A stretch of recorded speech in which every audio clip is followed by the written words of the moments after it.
New York City, 1778. The American Revolution is on the brink of collapse. The British Army, the most powerful military force on Earth, has transformed Manhattan into their fortress.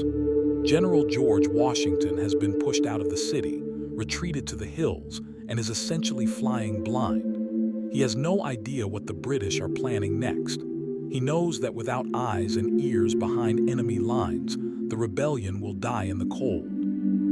Washington writes a desperate letter, stating that the necessity of procuring good intelligence is apparent. He turns to a young officer named Benjamin Tallmadge. His mission: to build a ghost network, a ring of spies so secret that their true identities would remain hidden for over 150 years. This wasn't a group of trained assassins. These were ordinary people risking everything. They became the Culper spy ring. At the heart was Abraham Woodhull, a modest farmer from Setauket known only by his code name, Samuel Culper. Imagine the pressure. Woodhull had to travel back and forth between Long Island and British-occupied New York, constantly being stopped and searched by redcoats. One slip of the tongue, one nervous look, and his life would end at the end of a rope. Then there was Robert Townsend, or Culper Junior.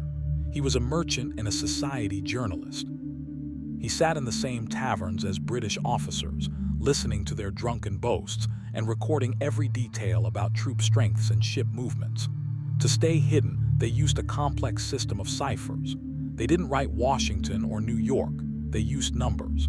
711 meant Washington. 727 meant New York.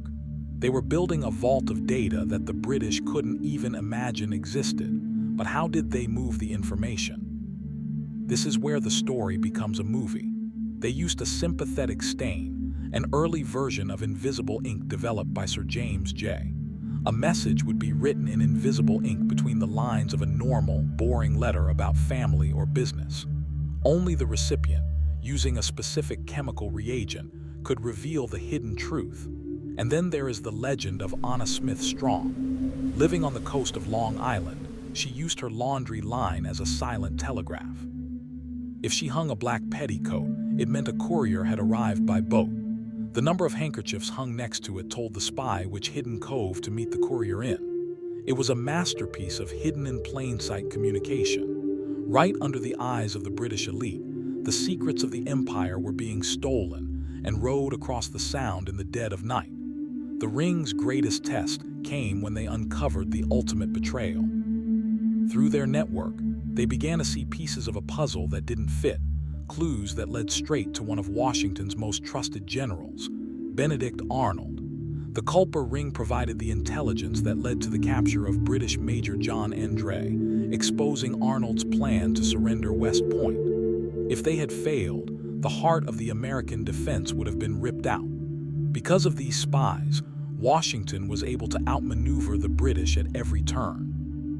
He once said that he never had a more enlightened or more reliable source of information. Yet, when the war ended and the British sailed away, the members of the Culper Ring didn't ask for medals or monuments. They simply went back to their farms, their shops, and their quiet lives. For over a century, their secret was safe. It wasn't until the 1930s that historians finally connected the dots and realized who these people truly were. They were the shadows that won a revolution. They proved that you don't need a uniform to be a hero. You only need the courage to stand in the dark so others can see the light. Thank you for joining us inside the American History Vault.